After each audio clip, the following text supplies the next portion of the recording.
네, 안녕하세요. 킹제임스 성경 공부 바르게 나누기 15번째 시간입니다.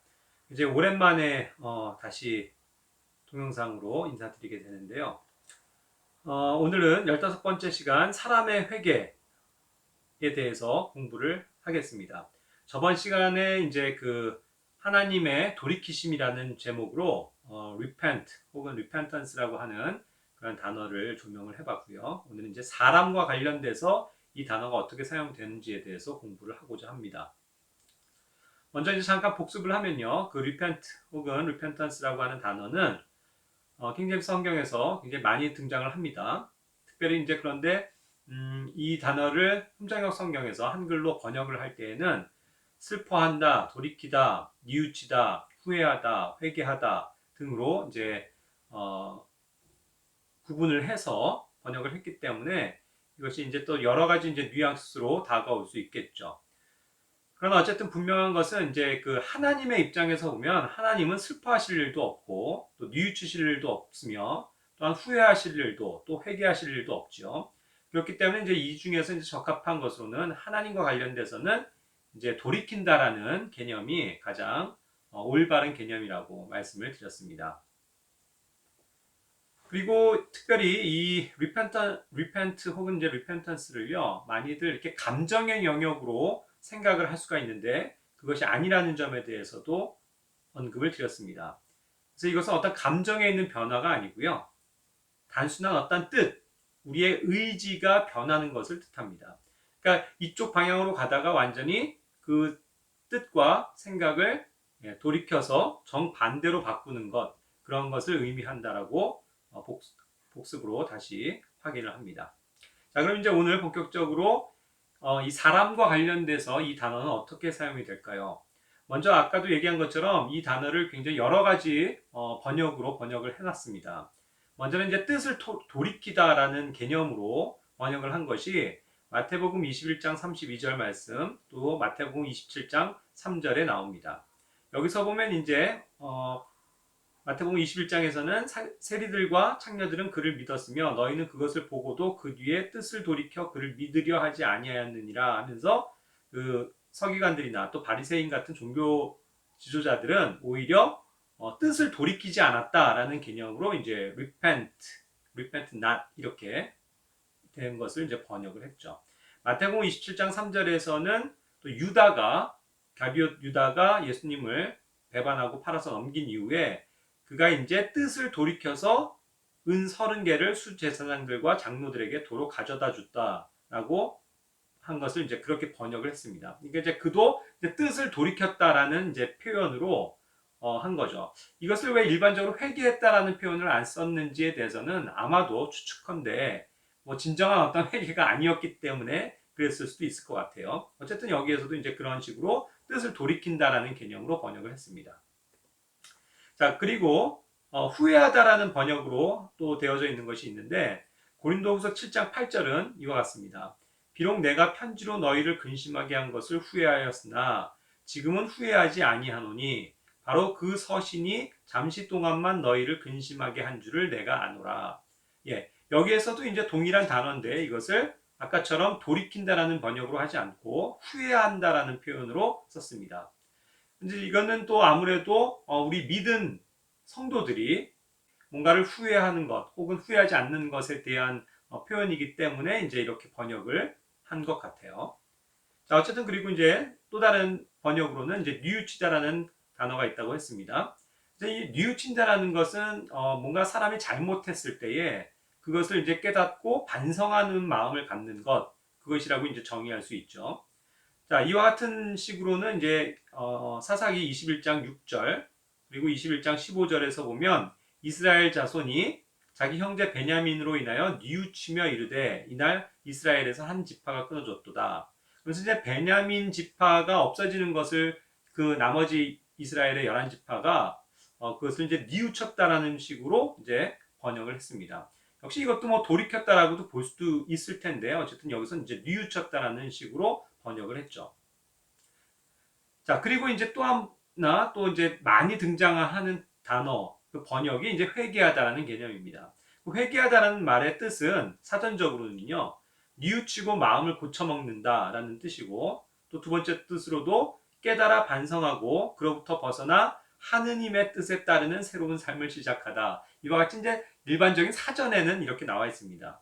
이것도 이제 그러니까 하나님이라는 표현보다는 다 이 천주교 카톨릭의 영향으로 이걸 하느님이라고 보통 이런 사전에서도 밝히고 있네요. 아쉽게도. 네, 어쨌든 그렇게 해서 이러한 개념을 담고 있습니다. 뭔가를 고쳐먹는 거죠. 깨달아서 반성하고 뭔가 삶을 바꾸는 그러한 영역을 뜻합니다. 자, 이와 같은 이제 네 가지의 의미가 쓰여지고 있는데 결국 이것은 이제 같은 의미일 수도 있겠지만 뉘앙스적으로는 분명히 다른 해석이 가능해요. 그렇기 때문에 사실 이런 것들은 좀 주의를 해야 될 필요가 있습니다. 그래서 조금 저는 오늘 repentance라는 단어의 어떤 개념을 조금 더 그냥 단순화시켰으면 좋겠다라는 것을 말씀드립니다. 이것 자체가 이제 뭐 번역이 잘못됐다 이것을 얘기하는 게 아니고요. 생각해 보세요.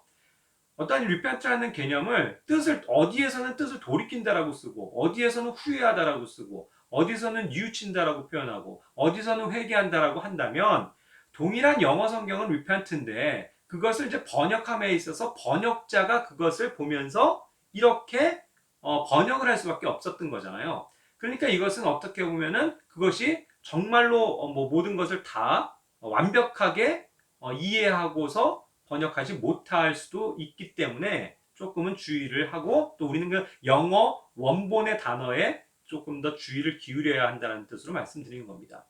왜 그러냐면요. 이게 비슷한 뜻 같지만 사실 다 다른 단어라는 거예요. 한글에서는요. 왜 그러냐면 이것이 이제 한글의 다의성에 관한 것인데 예를 들어서 뜻을 돌이킨다라는 개념은요. 이런 겁니다. 제가 하나의 음식을 주문하는 거를 예를 들어 볼게요.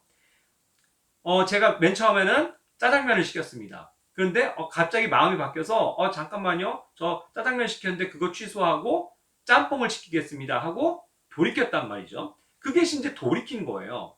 그런데 후회하다라는 개념은 또 뭡니까? 그거랑은 좀 다르죠. 후회는 뭐냐면 아유 이거 먹어보니까 아유 내가 괜히 이거 시켰어. 그냥 아까 처음에 생각한 것처럼 그냥 짜장면을 먹을 걸.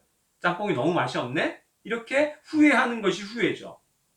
그리고 뉘우친다는 건 또 뭡니까? 뭐 예를 들자면요. 제가 이제 이렇게 갈등하고 있을 때 뭐 엄마가 야, 이 집은 저기 짜장이 맛있으니까 무조건 짜장면 시켜 했는데 그거를 말을 안 듣고 짬뽕을 시켰다고 쳐봅시다. 그럼 이제 뉘우치는 거죠. 그래 내가 엄마의 말을 들을 걸 하면서 내가 엄마의 말을 안 들은 게 잘못됐습니다 하고 여길 수 있는 거죠. 그런 게 이제 뉘우치게 되는 거고. 또 이제 회개한다는 개념은 뭐 예를 들어서 이런 것과는 상관없이요. 우리가 이제 다 주문을 해놓고 이제 보니까 사실은 알고 그랬지만 돈이 없었어요. 돈이 없었는데도 그냥 먹고 보려고 주문을 했다고 쳐봅시다. 그 주인을 속이고. 그럼 그것은 잘못했기 때문에 이제 잘못했습니다 하고 회개를 해야 되는 거잖아요. 그러니까 이제 이 네 가지 단어가 비슷한 것 같아도 다 다른 단어잖아요. 그런데 이것을 repent라는 하나의 단어에서 이런 것들로 유추를 해야 되기 때문에 이 유추의 위험성이 있을 수 있다는 거죠. 그러니까 이제 이런 것들을 다 망라해서 다 포괄적인 내용을 담을 수 있는 의미는 아마도 뜻을 돌이킨다라는 개념이 맞을 겁니다. 그것이 이제 우리가 하나님에게 있어서도 하나님께서는 뜻을 돌이킨다라는 개념으로 repent를 쓴다고 그랬죠. 그것과 마찬가지입니다. 우리 인간에게 이루어지는 일 역시도 뭐 여러 가지 의미적으로는 이제 그런 것들을 내포할 수는 있겠지만 뭔가의 뜻을 변하는 것, 돌이키는 것, 그것으로 이해하면 훨씬 더 공부하기가 수월해진다는 뜻으로 말씀을 드립니다. 자, 그래서 이제부터는 이제 회개와 관련된 그렇게 이제 번역되어진 것을 말씀을 드리는데 역시 이것이 뭔가로부터 돌이킨다는 개념을 담고 있다는 거, 그것을 유념하시기 바랍니다. 그래서 이제 회개한다라고 우리가 보통 말할 때는요, 죄로부터의 돌이킴이에요. 내가 원래 죄인이었고 죄를 짓다가 이제 그것으로부터 돌이켰다라는 뜻을 의미하는 것입니다. 열왕기상 8장 47절에서 말씀합니다. 그 후반의 말씀이에요. 우리가 죄를 짓고 그릇되게 행하였으며 악한 일을 행하였나이다 하고 이와 같이 어떻게 해요? 그 앞에서도 얘기한 것처럼 회개하며 주께 간구하여 말하기를 그랬거든요. 이와 같은 식으로 내가 죄를 지은 것, 내가 잘못 행한 것, 내가 악한 일을 행했습니다라고 돌이키는 것, 뜻을 돌이키는 것, 그것이 이제 회개라는 개념이라는 거죠. 그래서 이제 그런 것들을 우리가 분명히 알 수 있습니다. 또 성경에서 이제 하나님을 향한 회개에 대해서 얘기를 하는데 이것 역시도 그런 거예요. 보십시오. 사도행전 20장 21절 말씀. 유대인들과 또한 그리스인들에게 하나님을 향한 회개와 우리 주 예수 그리스도를 향한 믿음을 증언하였노라. 예, 여기에서도 회개가 나오는데 역시 뭔가 뜻을 돌이키는 겁니다. 이건 이제 방향성이에요. 예, 원래는 믿음이 없는 상태에서 예, 하나님을 향해서 이제 돌이켰다. 하나님을 향해서 회개했다라는 뜻으로 이러한 말을 쓰고 있는 겁니다. 그렇게 해서 이제 주 예수 그리스도를 향한 믿음을 증언하는 그런 삶으로 바뀌게 된 것. 그것이 이제 회개, 돌이킴에 대한 내용이죠. 자, 그래서 이제 이 회개는요, 예수님이 오신 목적과 부합이 됩니다. 마가복음 2장 17절 말씀에서는 온전한 자들에게는 의사가 필요 없으나 병든 자들에게는 필요하니 나는 의로운 자들을 부르러 오지 아니하고 죄인들을 불러 회개하게 하려고 왔노라 하시니라. 이와 같이 예수님께서 이 땅에 오신 목적에 대해서 설명하고 있죠. 바로 그겁니다. 예, 예수님께서 오신 목적은요, 의로운 사람들이 필요해서가 아니고 죄인들을 돌이키게 하기 위함이었다라는 것이죠. 예, 죄인들을 불러서 그들이 하나님께로 돌아오게끔 하기 위한 것이었다. 그것이 이제 회개의 개념입니다. 그리고 예수님이 오신 목적이죠. 또 한 구절, 베드로후서 3장 9절. 주께서는 자신의 약속에 대해 어떤 사람들이 더디다고 생각하는 것 같이 더디지 아니하시며 오직 우리를 향하여 오래 참으사 아무도 멸망하지 아니하고 모두 회개에 이르기를 원하시느니라. 이와 같이 말씀합니다. 예, 하나님께서 원하시는 것은요, 예수님께서 원하시는 것은 우리 모두가 멸망하지 않고 회개에 이르는 겁니다. 우리가 아무도 멸망하지 않고 죄로부터 하나님께로 돌이키기를 바라신다는 거예요. 그것이 예수님이 오신 목적입니다. 자, 그러니까 이제 사람이 회개를 해야 되는데 그 뜻을 돌이켜서 하나님께로 돌아와야 되는데 자, 사람이 회개하면 어떻게 됩니까? 무엇을 약속하시나요? 누가복음 17장 3절과 4절은 이와 같이 말씀하십니다. 너희는 스스로 주의하라. 만일 내 형제가 내게 범법하거든 그를 꾸짖고 그가 회개하거든 그를 용서하라. 그가 만일 하루에 7번 내게 범법하고 하루에 7번 내게 다시 돌아와 이르기를 내가 회개하노라 하거든 너는 그를 용서하라 하시니라. 예, 이와 같이 예수님께서는 넓은 신약의 법을 말씀하셨습니다. 결국 어떠한 사람이 죄를 범했을 때, 범법했을 때도 그가 돌이키는 마음이 있으면 그것을 용서하라는 거죠. 7번을 실수하고 7번을 잘못하고 회개할지라도 회개하면, 돌이키면 용서하라는 겁니다. 그러한 식으로 예수님께서는 우리를 받아주신다는 거죠. 이것이 예수 그리스도의 은혜요 하나님의 사랑인 것입니다. 그러니까 뭐냐면 회개는 곧 용서예요. 우리가 우리의 죄를 자백하고 돌이키면 회개하면은 그러면은 하나님께서는 그 죄들을 용서하신다는 뜻입니다. 그것이 이제 예수님의 은혜의 구속사역의 중요한 포인트인 것이죠. 누가복음 15장 10절 또 7절에서도 말씀하십니다. 우리가 그렇게 해서 사람이 회개하게 되면 그렇기 때문에 아까도 얘기한 것처럼 하나님이 원하시는 것은 우리 모두가 하나님을 향하여 돌이키길 원하시는 거였으니까 한 죄인이 이제 하나님 앞에서 회개하면 돌이키면 천사들 앞에서 엄청난 기쁨이 있을 것에 대해서 하나님께서 기뻐하신 그러한 장면을 여기에서 묘사하고 있죠. 그렇습니다. 하나님께서는 우리가 정말 하나님께로 뜻을 돌이켜서 그분께로 돌아오기를 원하고 계세요. 자, 그런데 반면 이와 같은 은혜를 주셨음에도 불구하고 사람이 악한지라 회개하지 않으면 어떻게 될까요? 누가복음 13장 3절 또 5절은 동일한 말씀인데 내가 너희에게 이르노니 아니라 그러나 너희가 회개하지 아니하면 다 그와 같이 멸망하리라. 이와 같이 말씀하십니다.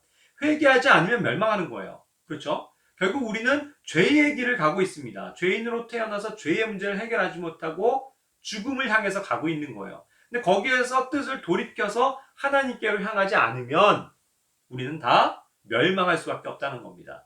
하나님께서 원래 우리에게 심판의 마련하신 그 지옥불에 영원한 불과 유황으로 타는 그 못에 참여할 수밖에 없다는 거거든요. 그러니까 우리에게 진정 필요한 것은, 모든 사람에게 필요한 것은 하나님께로 돌이키는 그 회개입니다. 자, 그렇게 해서 이제 회개하면 어떤 변화가 생기는 거죠. 마가복음 1장 15절에서 말씀하십니다. 이르시되 때가 찼고 하나님의 왕국이 가까웠으니 너희는 회개하고 복음을 믿으라 하시더라. 예. 자, 이것과 연관돼서 보면요. 결국 repent가 있고 그 다음에 and believe입니다. 결국 하나님께로 우리가 돌이키게 되면 그것과 함께 생기는 것은 뭐냐면 복음을 받아들이는 믿음이에요. 예. 그럴 수밖에 없습니다. 내가 죄인인 거에 대해서 그것을 깨닫고 하나님께로 돌이키면 그 마음이 있으면 반드시 그 복음을 믿고 받아들일 수 있게 되는 것입니다. 그것이 이제 회개하는 하나의 결과고 변화인 거예요. 자, 그러니까 이것은 굉장히 중요한데요. 이 repentance라고 하는 이 회개는, 돌이킴이라는 것은 우리 믿음에 있어서, 구원에 있어서 가장 중요한 핵심적인 포인트 중에 하나입니다. 예수 그리스도께서 나의 죄를 위해서 대신 죽으시고 십자가에서 피 흘리심으로써 모든 죄들을 용서하신 것, 그렇게 해서 나를 의롭게 하시기 위해서 3일 만에 부활하신 것, 그것을 믿고 받아들이고 그 예수님을 입으로 시인할 때에 우리는 구원을 받잖아요. 그러할 때 이제 그것이 하나의 이 전조적인 출발은 어디에 있냐면 회개에 있다는 거예요. 그렇겠죠. 당연히 그것을 이제 믿고 받아들이는 데 있어서는 내가 죄인인 것에 대해서 인정해야 되는 거고요. 그렇다면 그 죄에 대해서 이제 돌이키고 하나님께로 향하겠습니다 하고 뭔가 턴하는 그러한 것이 1차적으로 내 마음에 일어나야 한다는 것입니다. 그럴 때 어때요? 방금 이 말씀대로 결국 복음을 우리는 믿게 되는 거예요. believe가 거기에서 생깁니다. 그리고 또 그것을 당연히 내가 거기 죄로부터 돌이켰으니까 내가 죄인이었던 것에 대해서, 나의 죄에 대해서 시인할 수밖에 없는 거잖아요. 그렇게 시인하면서 그래서 그것을 해결하실 수 있는 분이 오로지 예수 그리스도 당신뿐입니다 라고 내 입으로 그것을 고백하고 시인할 수 있게 되는 거거든요. 나의 죄를 자백할 수 있게 되는 겁니다. 그렇게 해서 이제 우리는 예수님을 믿음으로 받아들이게 되는 거죠. 그것이 이제 영접이라고 우리가 또 표현도 하는 receive, 뭔가 예수님을 받아들이는 것을 뜻합니다. 그러니까 이제 그런 면에서 회개는 중요하다는 거예요. 그런데 이제 제가 다시 한번 강조하지만 이 회개가 중요한 것은 맞고 구원의 하나의 출발점인 것은 맞지만, 많은 사람들이 생각하는 잘못된 오해는 뭐냐면 회개는 막 자기의 죄를 막 통렬하게 막 통탄해하고 막 가슴을 치고 막 눈물을 흘리고 콧물 쏟으면서 막 그러면서 해야만이 회개라고 생각해서는 안 됩니다. 그런 어떤 감정의 변화가 아니에요. 물론 그런 것들도 동반하는 사람도 있지만 그런 것이 없이 그냥 아주 평안한 가운데 이 예수 그리스도의 복음을 듣고 내가 죄인이구나, 내가 죄로 인해서 죽을 수밖에 없구나, 그러면서 그 죄에 대해서 이제 돌이켜서 하나님께로 내가 향해야 하겠구나 라는 생각으로 바뀌면서 믿음을 갖게 되고 예수 그리스도를 시인하여서 예수님을 받아들여서 결국 구원에 이르는 사람들도 많기 때문이죠. 그러니까 이것은 결코 감정의 변화가 아닌 우리 의지의, 뜻의 확고한 돌이킴이라는 것을 다시 한번 말씀드립니다. 자, 또 회개한 자는 어떠한 변화가 있습니까? 그렇기 때문에 죄를 자기가 인정한 거고 거기서 또 돌이킨 것이기 되기 때문에 마태복음 11장 21절처럼 그들이 벌써 오래전에 굵은 베옷을 입고 제 속에서 회개하였으리라. 진정한 회개가 있으면 이렇다라는 거죠. 뭐냐면 결국 나의 안에 있는 내적인 변화가 결국 나의 모든 것을 이 겉으로 드러나는 것도 대변해 줄 수 있다는 거예요. 정말 막 붉은 베옷을 입는다는 거는 엄청난 근신하는 어떤 태도고, 또 죄를 뒤집어 쓰면서 죄 속에서 내가 정말 잘못했구나 하면서 돌이키는 거니까 이제 그러한 하나의 외적인 변화까지도 올 수 있게 된다는 겁니다. 그것이 이제 구원받은 자들의 변화일 거예요. 그렇기 때문에 사도행전 26장 20절에서도 이와 같이 말씀합니다. 먼저 다마스쿠스 사람들에게 또 예루살렘에서 그리고 두루 모든 유대 지방과 이방인들에게 그들이 회개하고 하나님께로 돌아와 회개에 합당한 일들을 행하여야 함을 보이매. 그렇습니다. 결국 회개하고 하나님께로 돌아가는 것, 터나는 거죠. 그렇게 함으로써 그 회개가 이루어진 사람은 그 회개에 합당한 일들을 행하게 된다는 것을 얘기합니다. 그렇기 때문에 많은 경우는요, 진정한 회개가 있고 예수 그리스도를 정말 마음으로 믿고 입으로 시인해서 구원을 얻은 사람들은요, 이와 같이 회개에 합당한 일들을 나타내 보이게 됩니다. 죄로부터 돌이켰기 때문에 이제는 죄를 미워하고 멀리하고 죄를 싫어하게 돼 있어요. 물론 우리의 육신이 약해서 여전히 죄를 지려는 그 습성은 있지만 성령 안에서 이제 그것을 멀리하려고 하고 주님께로 나아가려고 하는 그러한 것으로 바뀌게 된다는 것이죠. 그렇기 때문에 구원받은 사람들의 어떠한 그 변화, 그 간증, 증거가 뭐냐고 얘기할 때 우리는 보통 일반적으로 이런 말씀에 입각해서 진정한 회개를 한 사람은 이와 같이 그 죄를 에서 돌이켜서 합당한 하나님께서 기뻐하시는 합당한 일들을 하게 되어 있다. 죄를 더 이제는 멀리하게 된다라는 식으로 구원받은 자녀의 어떠한 모습을 가지고 구원을 이제 받았다라고 우리가 보기도 하죠. 그것이 결코 또 잘못된 것은 아닙니다. 자, 그리고 이제 회개하지 않는 사람들의 태도를 또 이와 같은 구절들에서 확인하게 됩니다. 사도 바울이 사도행전 17장에서 보면 이렇게 사람들에게 이제 결국 증언을 하게 되는 거예요. 하나님의 말씀을 선포하고 자신의 그러한 믿음에 대해서 간증하게 되는 겁니다. 그래서 이제 모든 사람에게 회개하라고 명령을 주셨다. 예. 그렇게 이제 얘기하고 그러한 하나님의 복음의 말씀을 또 심판을 얘기했더니 32절에서 사람들이 어떻게 반응을 나타내냐면요. 죽은 자들의 부활에 대하여 들을 때에 어떤 사람들은 조롱하고 다른 사람들은 말하기를 이 일에 대하여 우리가 내 말을 다시 듣겠다 하니 이 두 가지 양상이었습니다. 결국 진정한 회개가 그때 일어나지 않는 사람들은요. 끝까지 사실 이거 하나님의 말씀을 받아들이지 않을 그러한 확률이 높아요. 그래서 이제 그들은 이렇게 대응하는 겁니다. 아이 그런 게 어딨어 하고 부활을 조롱해요. 어떤 사람들은. 그리고 또 어떤 사람들은 그런가? 근데 아예 지금은 내가 믿기 싫어. 나는 지금은 돌이키기가 싫어. 그러면서 그냥 나중에 뭐 봅시다. 나중에 또 한번 들을게요. 이런 식으로 회피한다는 거죠. 자, 믿은 자의 회개에 대해서도 우리가 고린도 후서 7장 9절부터 10절까지의 말씀을 보는데요. 이것은 이제 역시 그렇기 때문에 회개라고는 했지만 또 여기에서는 이제 뭔가 돌이키는 것으로 또 생각할 수도 있겠죠. 아까 얘기한 것처럼요. 왜 그러냐면 성도들은 한 번 죄로 인해서 죄에서 이제 돌이켰잖아요.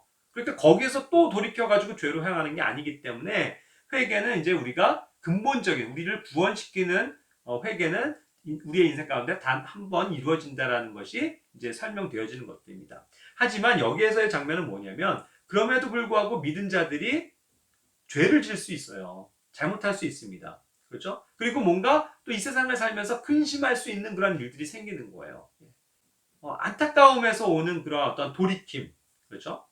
그런 것들도 이제 여기에서는 회개라는 단어로 또 번역을 해놓은 것을 이제 보게 되는 겁니다. 그러나 이제 아까 얘기한 것처럼 죄로부터의 회개, 돌이킴과는 조금 다른 영역이기 때문에 제가 구현을 해서 설명을 드린 거고요.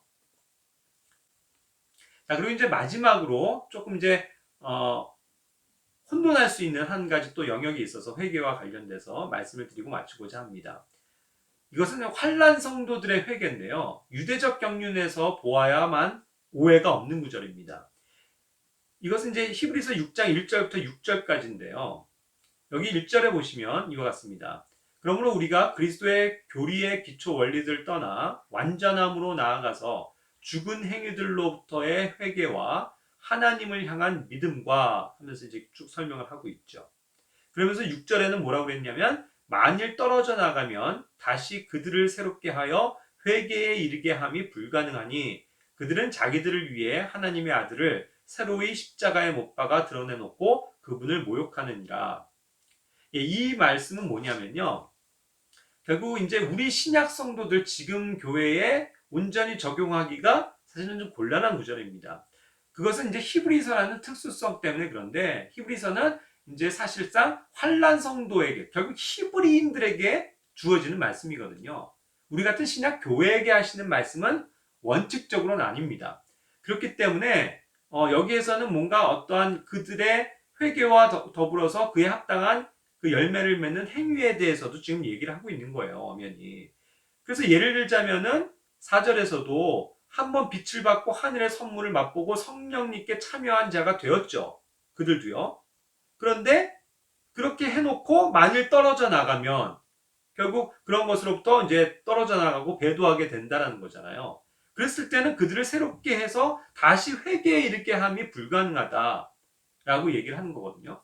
그러니까 이것은 이제 우리 신약 성도들에게 적용하기에는 조금 곤란하다는 게 이와 같은 겁니다. 안 그렇게 되면 이제 이것이 알미니안주의로 빠져서 구원을 잃어버릴 수도 있다. 우리가 행위를 끝까지 온전하게 지켜야 구원을 받는다라고 하는 그러한 식의 이제 교리들이 이러한 구절들을 가지고 또 사용을 하거든요. 이제 그런 면에서는 이것은 그러한 개념이 아니라는 것을 조금 이제 첨언을 하고 넘어가고자 합니다.